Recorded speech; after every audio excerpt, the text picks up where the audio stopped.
Movie शुरू होती है और हमें बताया जाता है कि शहर में रेज नाम का वायरस पूरी तरह से फैल गया है, जिसकी वजह से लोग ज़ॉम्बीज़ में बदल रहे हैं और वहाँ के लोगों को मारकर खा रहे थे, काफी दर्दनाक तरह से। इसके बाद हमें एक घर को दिखाया जाता है जिस घर में 6 लोग थे और ये सभी के सभी ज़ॉम्बीज़ के वायरस से बचे हुए थे। उन सभी लोगों में एक आदमी डॉन, उसके साथ उसकी वाइफ एलिस, बूढ़ा कपल और 2 लोग और भी थे। एलिस इस घर में बचे हुए सामान से कुछ खाना बना रही थी। डॉन बाहर के हालातों को देखकर काफी परेशान था क्योंकि वो अपने बच्चों को स्कूल ट्रिप पर फ्रांस भेजा हुआ था। दरअसल ये वायरस इसी शहर यानी ब्रिटेन में ही फैला हुआ था और यही वजह होती है कि डॉन के बच्चे इस वायरस से सुरक्षित थे। यहाँ पर हम देखते हैं कि सभी लोग एक साथ बैठकर डिनर करने लगते हैं। उनके घर में काफी अंधेरा था। यहाँ पर एक बात बहुत अजीब भी होती है कि सभी लोग आपस में बात तक नहीं कर रहे थे और न ही किसी किस्म का शोर था कि तभी अचानक से कोई उनके दरवाजे पर आकर जोर जोर से मारने लगता है।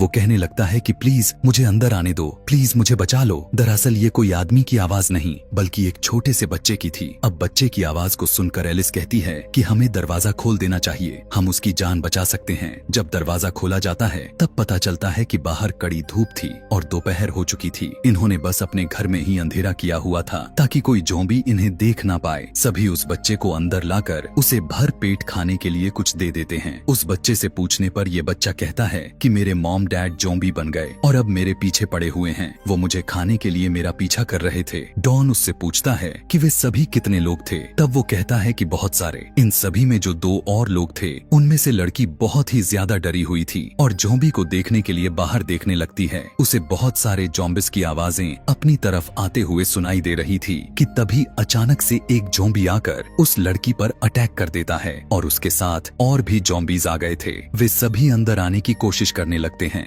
एलिस उस बच्ची को बचाकर ऊपर की तरफ जा रही थी। डॉन भी उसके पीछे आता है। डॉन एलिस को इस बच्चे को छोड़ने को कहता है ताकि वो आसानी से भाग सके, लेकिन वो डॉन की बात बिल्कुल भी नहीं सुनती। उधर बूढ़ा कपल बाहर एक और घर में छुप गए थे, लेकिन वो भी ज़ॉम्बीज़ से बच नहीं पाते और वो दोनों उनके शिकार हो जाते हैं। जिसके बाद अब जिस कमरे में एलिस उस बच्चे के साथ थी उधर भी बहुत सारे ज़ॉम्बीज़ आ गए थे। उधर से डॉन भी चिल्लाते हुए एलिस को अपने तरफ बुला रहा था, लेकिन वहाँ इतना ज्यादा ज़ॉम्बीज़ थे कि वे सभी उनका मुकाबला नहीं कर पाती। यह देखकर डॉन भी अपना दरवाजा बंद कर लेता है। एलिस उसे बार बार आवाजें देकर डॉन को बुला रही थी, डॉन मेरी मदद करो, लेकिन दरवाजे को बंद करके विंडो से कूदकर भाग गया था। उसके पीछे और भी बहुत से ज़ॉम्बीज़ पड़े हुए थे जो भूखे उसके तरफ भाग रहे थे। हम एलिस को देखते हैं जिसकी आवाजें मदद के लिए अब आना बंद हो चुकी थी। डॉन बहुत ही शर्मिंदगी के साथ रोता हुआ भाग रहा था। वो सोच रहा था कि उसने अपनी बीवी एलिस को छोड़ दिया, उसकी मदद तक नहीं की।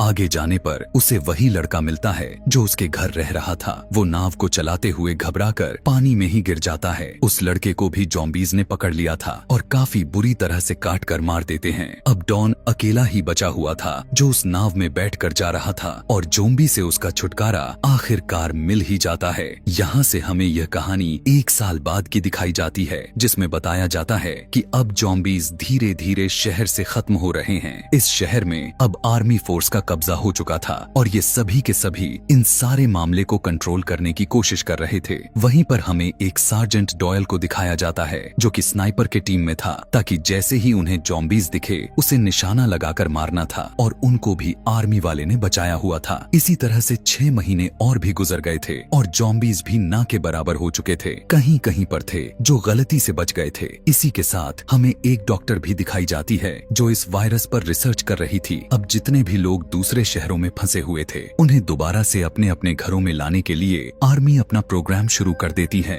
मगर अभी भी सभी को सेफ जोन में ही रहना था, न कि अपने घरों में। और ये सब मामला अमेरिका यूएस फोर्स के निगरानी में था। अभी तक तकरीबन 100 लोग अपने इस शहर ब्रिटेन में आ चुके थे, उनमें से डॉन के बच्चे भी थे। डॉक्टर जब बच्चों को आता हुआ देखती है तब वो काफी ज्यादा परेशान हो जाती है क्योंकि वो सोच रही थी कि आखिर कैसे इन सभी बच्चों को संभाला जाएगा। इसी के साथ डॉक्टर डॉन के बेटे का एक टेस्ट करती है, जिसमें वो देखती है कि उसकी आंखें तो 2 कलर की थीं, यानी कि उसकी एक का कलर कुछ और, दूसरा कुछ और था। डॉक्टर उससे पूछने लगती है कि क्या तुम्हारी फैमिली में भी किसी और की भी आंखें ऐसी हैं? तब डॉन का बेटा कहता है कि हाँ, मेरे मॉम की हैं, यानी कि एलिस की आंखें भी ठीक ऐसा ही था। डॉन जब अपने बच्चों से मिलता है तो बहुत खुश होता है। दरअसल डॉन यहाँ पर रहकर आर्मी के साथ काम कर रहा था, इसीलिए वो अपने बच्चों को उस जगह पर ले आता है जहाँ पर वो रह रहा था। वो अपने बच्चों को एलिस के साथ हुए घटनाओं के बारे में बताता है। रात के समय सोते वक्त डॉन के बेटे को अपने मॉम की सपने आते हैं। उसे लग रहा था कि वो अपने मॉम का चेहरा भूलता जा रहा है और उसे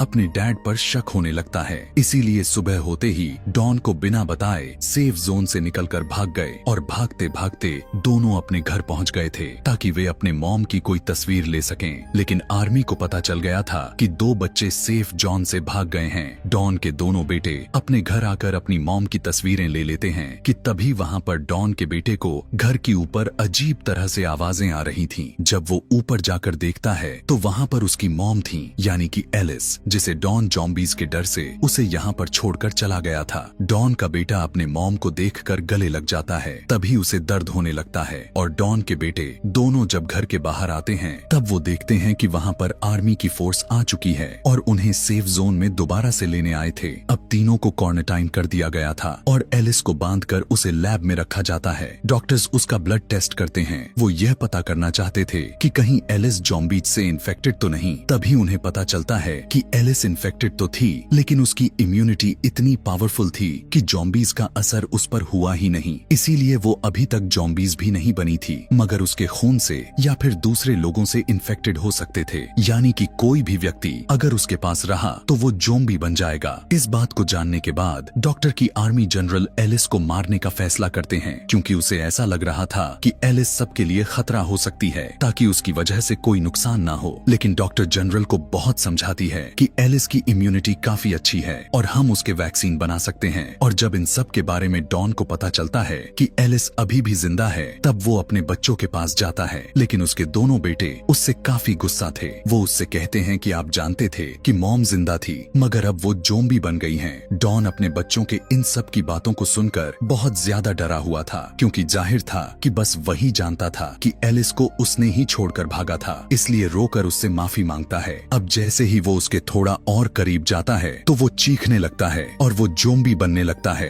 एलिस उसकी इस तरह के हालत को देखकर मदद के लिए चिल्लाने लगती है और अब पूरी तरह से डॉन ज़ॉम्बी में बदल जाता है, जिसके बाद वो एलिस को काफी खतरनाक तरीके से नोच कर मार देता है, जिसके बाद बाहर आकर आर्मी की टीम पर अटैक कर देता है। डॉक्टर भी डॉन के बच्चों को लेकर सेफ जोन की तरफ भागने लगती है, लेकिन डॉन वहाँ पर भी पहले से आ गया था और लोगों की चिल्लाने की आवाजों को सुनकर वहाँ के दरवाजे डॉन तोड़ने लगता है। डॉन का बेटा उसे देखकर भागता है और वो भागकर एक ऐसी वेंट में जाकर छुप जाता है। नीचे से लोगों की चीखने की आवाजें आ रही थीं और डॉन उन्हें काट काट कर ज़ॉम्बी बना रहा था और जितने भी लोग ज़ॉम्बी बने थे वे सभी ज़ॉम्बी एक दूसरे को काटकर उन्हें भी ज़ॉम्बी बना रहे थे। हर तरफ खौफनाक वाली माहौल हो चुकी थी। सभी के सभी अपना जान बचाकर भागना चाहते थे। वहाँ पर स्नाइपर्स को भी अलर्ट किया गया था, लेकिन उन्हें यह समझने में काफी मुश्किल होता जा रहा था कि भीड़ में कौन ज़ॉम्बी और कौन आदमी है। लेकिन तभी ऊपर से ऑर्डर दे दिया जाता है कि सभी को मार दिया जाए। इस बात को सुनकर उस स्नाइपर डॉयल को, जिसको हमने शुरू में देखा, उसे काफी अजीब लगता है, क्योंकि उसे लोगों को बचाना था, उनकी मदद करनी थी,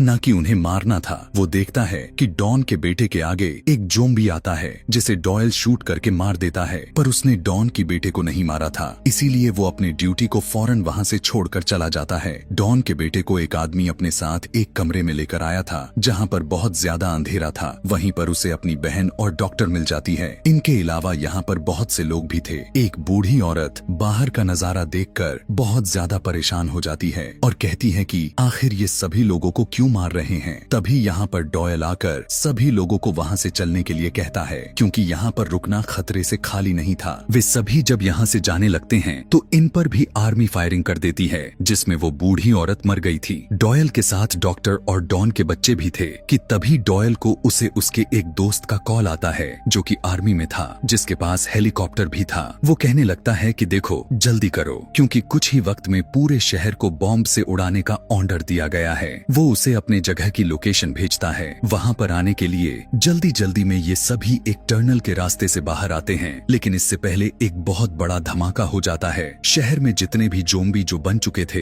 या फिर जितने भी अभी आदमी ज़ॉम्बी बनने से बचे हुए थे, उन सभी को बॉम्ब से उड़ा दिया गया था। डॉयल डॉक्टर के साथ बच्चों को लेकर वहाँ से भाग रहा था। ये सभी उसके दोस्त के बताए हुए लोकेशन पर आ चुके थे। तभी डॉयल का दोस्त वहाँ उस लोकेशन पर अपना हेलीकॉप्टर लेकर आ जाता है। वो डॉयल को बताता है कि तुम्हारे पीछे कुछ बचे हुए ज़ॉम्बी आ रहे हैं। यह सुनकर डॉयल डॉक्टर और बच्चों को छुप जाने को कहने लगता है, लेकिन यहाँ पर एकदम से तख्त ही पलट जाता है। डॉयल का दोस्त उससे कहता है, देखो मुझे सिर्फ तुम्हें लेकर जाने को कहा गया था ना। अगर मैं किसी बचे हुए सिविलियन शहर के लोगों को बचाकर ले जाता हूँ तो आर्मी वाले मुझे भी मार डालेंगे। लेकिन डॉयल उन्हें यहाँ से छोड़कर उसके साथ नहीं जाता। वो सभी की मदद करना चाहता था, इसीलिए वो अकेला ही उसे वहाँ से भेज देता है। लेकिन तभी इनके पीछे बहुत सारे ज़ॉम्बी पड़ जाते हैं। ये भागकर शहर की तरफ आ जाते हैं, लेकिन शहर में आर्मी ने ज़ॉम्बीज को मारने के लिए जहरीली गैस छोड़ी हुई थी, जिस वजह से वहाँ पर आम इंसान सांस नहीं ले सकता था। उससे बचने के लिए सभी के सभी एक वैन में जाकर छुप जाते हैं और सारे ज़ॉम्बीज इनके गाड़ी के आसपास आकर इन पर हमला करने लगे थे,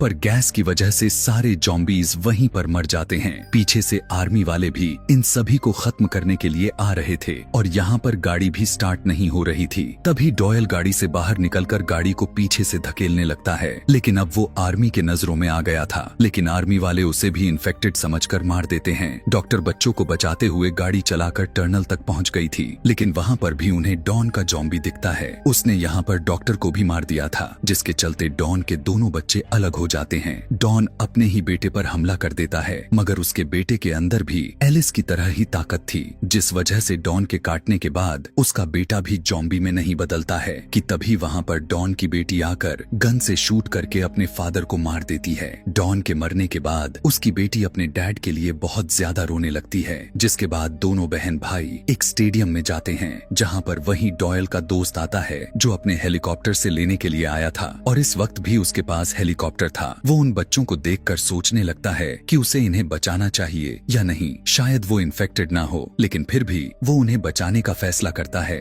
और अपने हेलीकॉप्टर से दोनों को बैठाकर ब्रिटेन शहर से बाहर लेकर जाने लगा, जो कि ऊपर से हम शहर का नजारा देखते हैं। यहाँ से सीधा हमें 28 दिन के बाद का सीन दिखाया जाता है, जहाँ पर बचे हुए ज़ॉम्बीज एक टनल के रास्ते से पेरिस शहर में घुस चुके थे, और डॉन के दोनों बच्चे और उस हेलीकॉप्टर वाले को क्या हुआ और वे सभी कहाँ पर गए, इस बारे में हमें नहीं बताया गया। और इसी के साथ यह कहानी यहीं पर समाप्त हो जाती है। ऐसे ही और मूवी एक्सप्लेनेशन देखने के लिए कमेंट में नेक्स्ट लिखना ना भूलें। Thanks for watching.